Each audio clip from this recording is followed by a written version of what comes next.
Sa padayon construction sa dalan ug underground cabling sa San Pedro Street, Davao City, daghan ang nakapangutana. Kanu sa kaha kini mahuman? Atong sayron pinaagi ning report. Binuang pa sa uban, mitubo na lang kuno ang sagbot, wala pagyapon natapos ang proyekto sa Dalang San Pedro. Busa, daghan ang mireklamo. Pila na ikaw adlaw?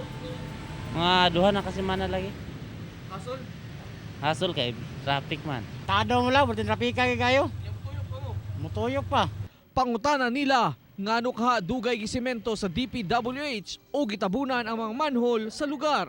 Sa karon partially suspended ang ubang portion sa atong proyekto sa San Pedro tungod sa ongoing na underground cabling o cable upgrading works sa mga utility companies na nagtrabaho sa dito sa site.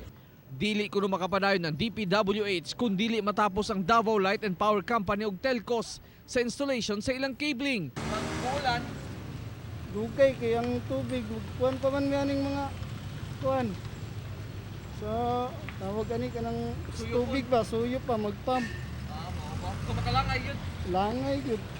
Bisan pa man ini, nangayo gyapon og pagsabot ang DPWH nga dugangan pa og pasensya kay kung mahuman ang proyekto, kitang tanan ra gyapon ang makabenepisyo. Supposedly kini mahuman karong September 2021 but due to the prevailing conditions sa weather o dito mismo sa site, na-move na kini karong January 2022. We understand the inconvenience na nahatag ni ini sa atong mga motorista pero together with the utility companies, paningkamutan nato na mahumani sa labing madaling panahon.